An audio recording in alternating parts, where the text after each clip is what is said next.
En este tutorial les voy a hablar sobre la inteligencia artificial, ¿sí? Hacia qué rama se extiende y en qué nos sirve en estos momentos.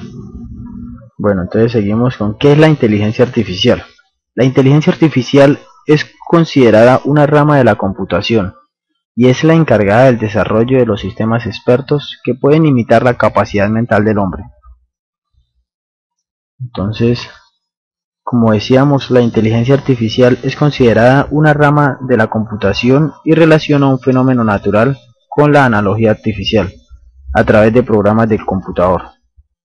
La inteligencia artificial puede ser tomada como ciencia si se enfoca hacia la elaboración de programas basados en comparaciones con la eficiencia del hombre, contribuyendo a un mayor entendimiento del conocimiento humano.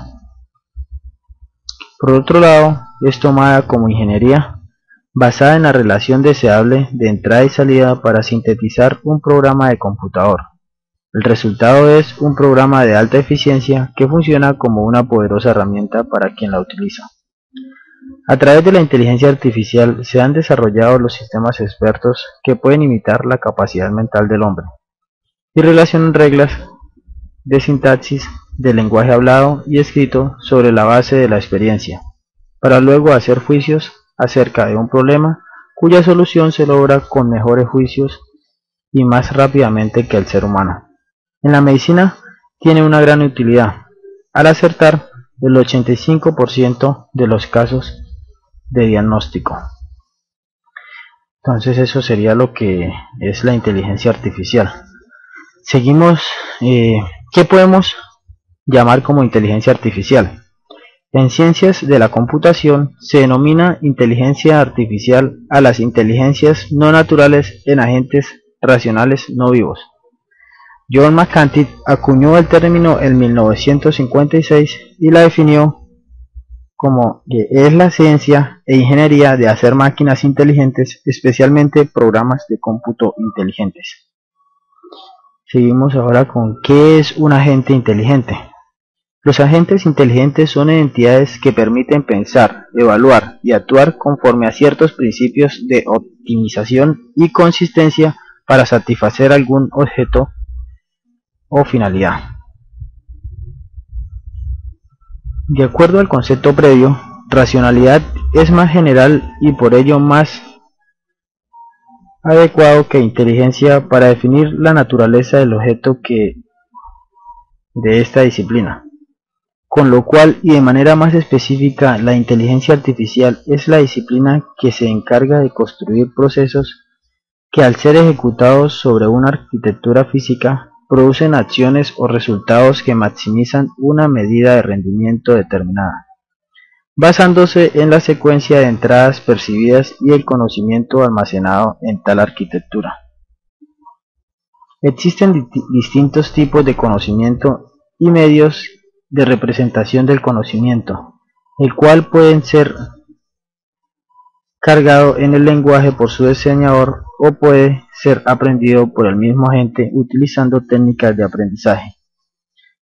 También se distinguen varios tipos de procesos válidos para obtener resultados racionales que determinan el tipo de agente inteligente, de más simples a más complejos.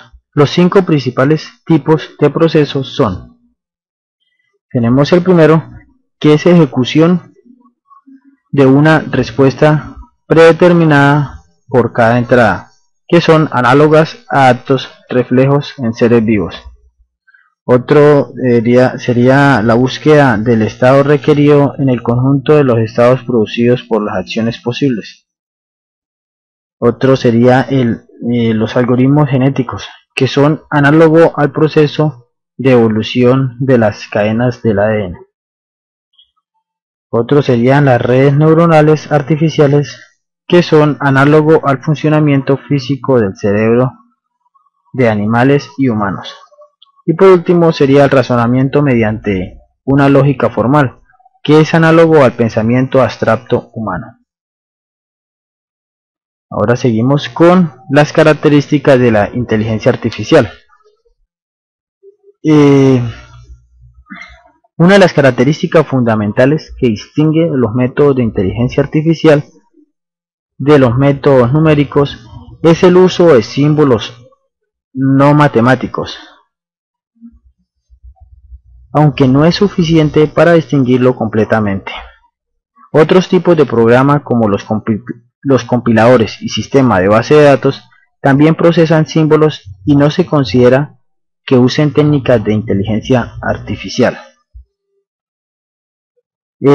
Tenemos otra característica, sería el comportamiento de los programas no es descrito explícitamente por el algoritmo. La secuencia de pasos seguidos por el programa es influenciado por el problema particular presente. El programa especifica cómo encontrar la secuencia de pasos necesarios para resolver un problema dado, que es el programa declarativo. En contraste con los programas que no son de inteligencia artificial, que siguen un algoritmo definido, que especifica explícitamente cómo encontrar las variables de salida para cualquier variable dada de entrada, que es el programa de procedimiento. Otros serían las conclusiones de un programa declarativo que no son fijas y son determinadas parcialmente por las conclusiones intermedias alcanzadas durante las consideraciones al problema específico. Estos lenguajes orientados al objeto comparten esta propiedad y se han caracterizado por su afinidad con la inteligencia artificial. Otra característica sería el razonamiento basado en el conocimiento. Implica que estos programas incorporan factores y relaciones del mundo real y del ámbito del conocimiento en que ellos operan, al contrario de los programas para propósito específico, como los de contabilidad y cálculos científicos. Los programas de inteligencia artificial pueden distinguir entre programa de razonamiento o motor de inteligencia y base de conocimientos, dándole la capacidad de explicar discrepancias entre ellas. Por otro lado tendríamos la aplicabilidad de datos a problemas mal estructurados. Sin las técnicas de inteligencia artificial, los programas no pueden trabajar con este tipo de problemas. Un ejemplo es la resolución de conflictos en tareas orientadas a metas como en planificación o el diagnóstico de tareas en un sistema del mundo real, con poca información, con una solución cercana y no necesariamente exacta. Entonces seguimos con diferentes metodologías. Tenemos la lógica difusa, que permite tomar decisiones bajo condiciones de incerteza, ¿sí? Y tenemos otra que son las redes neuronales, ¿sí? Esta tecnología es poderosa en ciertas tareas como la clasificación y el reconocimiento de patrones. Está basada en el concepto de aprender por agregación de un gran número de muy simples elementos. Este modelo considera que una neurona puede ser representada por una unidad binaria. A cada instante su estado puede ser activo o inactivo. La interacción entre las neuronas se lleva a cabo a través de sinapsis, según el signo. La sinapsis es excitadora o inhibidora. El perceptrón está construido por las entradas provenientes de fuentes externas, las conexiones y la salida. En realidad, un perceptrón es una red neuronal lo más simple posible. Es aquella donde no existen capas ocultas. Para cada configuración de los estados de las neuronas de entrada, que son estímulos, la respuesta del perceptrón obedece a la siguiente dinámica, que suman los potenciales sinápticos y se comparan con un umbral de activación. Esta suma ponderada es también llamada campo. Si el campo es mayor que un umbral, la respuesta de la neurona es activa, si no, es inactiva. Con una arquitectura tan simple como la del perceptrón, no se puede realizar más que una clase de funciones booleanas, muy simples, llamadas y linealmente separables. Son las funciones en las cuales los estados de entrada con salida positiva pueden ser separados de aquellas a salida negativa por un hiperplano. Un hiperplano es un conjunto de puntos en el espacio de estados de entrada que satisfacen una ecuación lineal en 2 dimensiones, es una recta, en 3 dimensiones es un plano, etcétera, etcétera. Si se quieren realizar funciones más complejas con redes neuronales, es necesario intercalar neuronas entre las capas de entrada y de salida, llamadas neuronas ocultas. Una red multicapas puede ser definida como un conjunto de perceptrones ligados entre sí por sinapsis y dispuestos en capas siguiendo diversas arquitecturas. Una de las arquitecturas más comúnmente usadas es llamada feedforward, con conexiones de entrada en las capas ocultas y de estas hacia la salida. El funcionamiento de una red neuronal es gobernado por reglas de propagación de actividades y de actualización de los estados. Ok, entonces esas serían las diferentes metodologías que tiene la inteligencia artificial. Seguimos con la experiencia, habilidades y conocimientos de esta. Tenemos conocimiento asociativa. Entonces, estos sistemas basados en conocimientos son excelentes para representar conocimiento asociativo. Este tipo de experiencia refleja la habilidad heurística o el conocimiento que es adquirido mayoritariamente a través de la observación. Puede ser que no se comprenda exactamente lo que ocurre al interior de un sistema caja negra, pero se puede asociar entradas o estímulos con salidas o respuestas para resolver problemas que han sido previamente conocidos.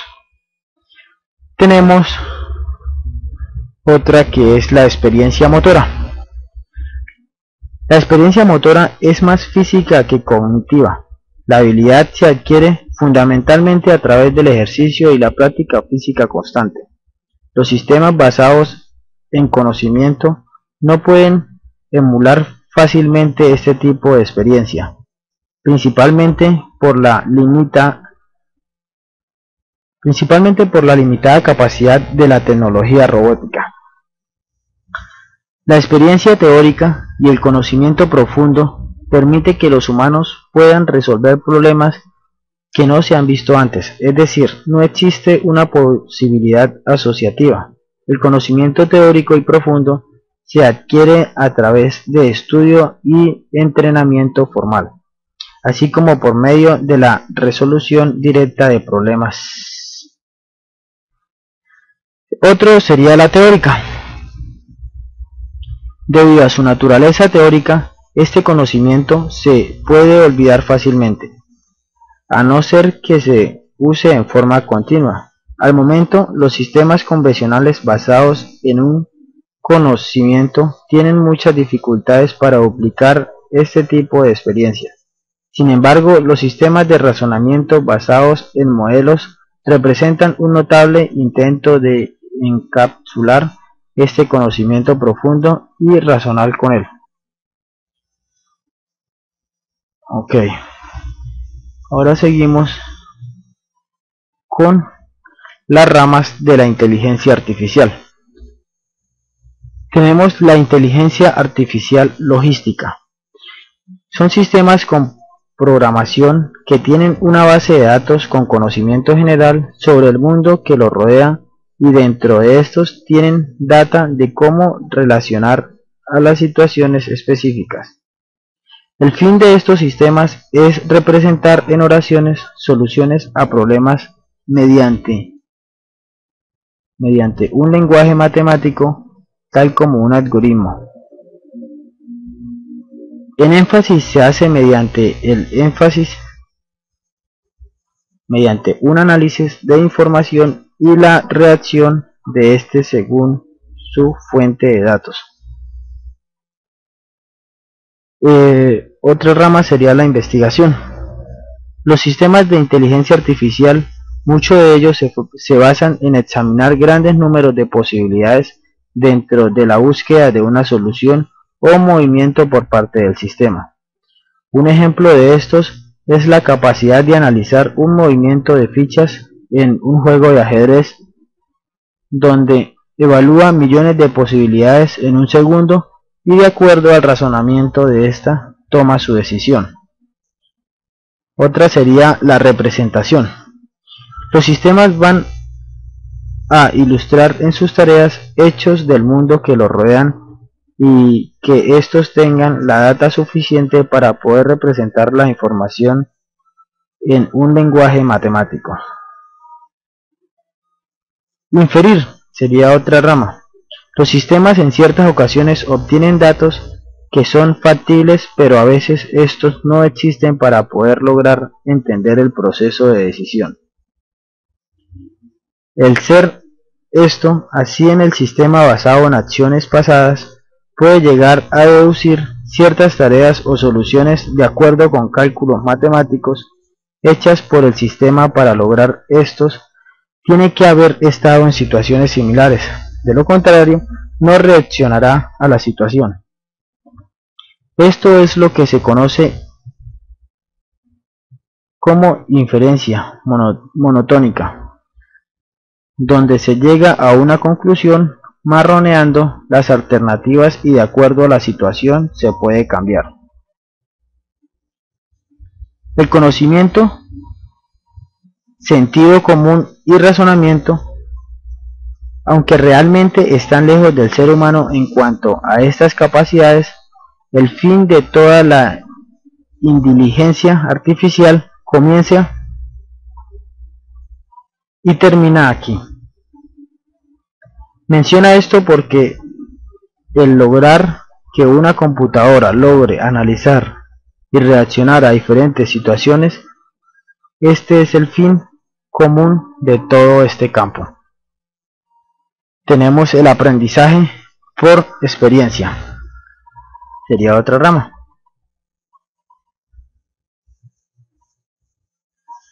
Los sistemas van a aprender a reaccionar y actuar de acuerdo a situaciones anteriores, es decir, el sistema tomará en cuenta decisiones pasadas para reaccionar a situaciones corrientes. A medida que va obteniendo experiencia en situaciones similares, las archiva en su base de datos como memoria. Los sistemas en este campo contiene una serie de niveles y de acuerdo a la data de estos niveles es que el sistema reacciona a la situación. El sistema reacciona a la situación mediante el nivel que esté en la situación en particular, y en este busca en su base de datos las alternativas para este. Por otro lado tenemos la epistemología. Es el estudio de los diferentes conocimientos que se tiene para resolver problemas en nuestro medio ambiente. La ontología es el estudio de las cosas existentes en el mundo, donde estudia las diferentes clases de objetos y su relación con el ambiente que los rodea. Tenemos programas genéticos, son sistemas que tiene una programación técnica que resuelve tareas de acuerdo a las alternativas utilizadas previamente en otras tareas o problemas. Continuamos con ramas hasta donde se extiende la inteligencia artificial, en este caso la robótica. La robótica es la rama de la tecnología que se dedica al diseño, construcción, operación, disposición estructural, manufactura y aplicación de robots. La robótica combina diversas disciplinas como son la mecánica, la electrónica, la informática, la inteligencia artificial, la ingeniería de control.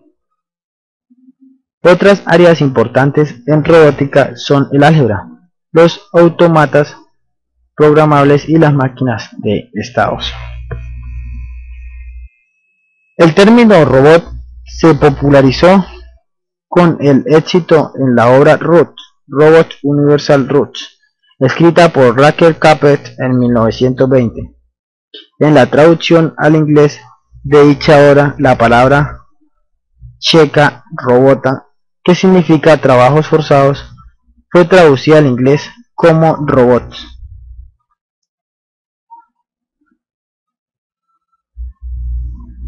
Según su cronología,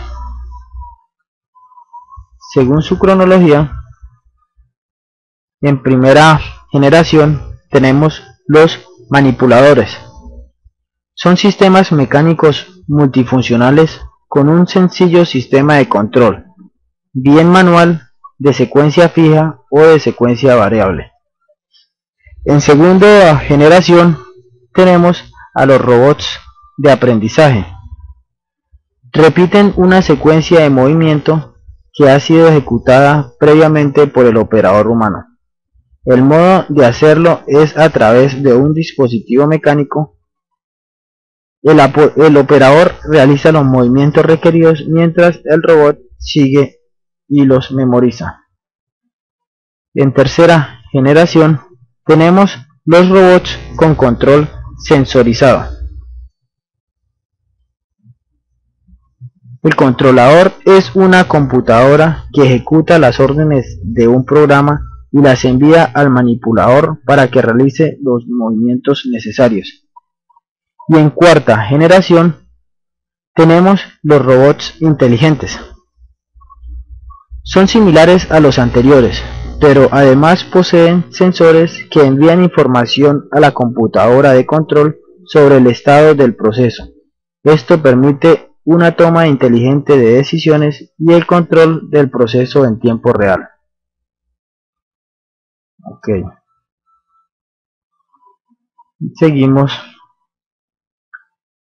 Seguimos con la arquitectura de un robot. ¿Sí? Entonces, tenemos poliarticulados, son los robots poliarticulados, los móviles, los androides, los hormíficos y los híbridos. Entonces, los poliarticulados es un grupo.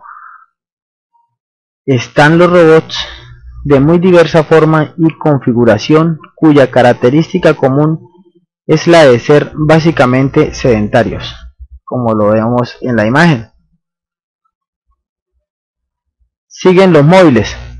Son robots con gran capacidad de desplazamiento. Los androides son robots que intentan reproducir total o parcialmente la forma y el comportamiento cinemática del ser humano, como lo podemos ver en la imagen. Quieren parecerse más al ser humano y producir movimientos muy parecidos a los del ser humano. Tenemos los zoomórficos. ¿Sí? Los robots zoomórficos son considerados en sentido no restrictivo. Podrían incluir también a los androides. Constituyen una clase caracterizada principalmente por sus sistemas de locomoción que imitan a los diversos seres vivos. Y los híbridos corresponden a aquellos de difícil clasificación cuya estructura se sitúa en combinación con alguna de las anteriores ya expuestas. Sus disciplinas. Tenemos tecnología, que son los conocimientos que el hombre ha inventado para facilitar la vida. La informática es la manera automática de la información. Para ello se usan sistemas computacionales, generalmente conocidos como dispositivos electrónicos. Bueno, hasta aquí llega la presentación. Muchas gracias por la atención prestada. Este fue un tutorial de un trabajo de la Universidad Cooperativa de Colombia, presentado para el ingeniero David Talero, de los alumnos Pablo Leal y Pedro, estudiantes de la Universidad Cooperativa de Colombia. Muchas gracias por la atención prestada. Espero que les sirva de ayuda este tutorial. Hasta luego.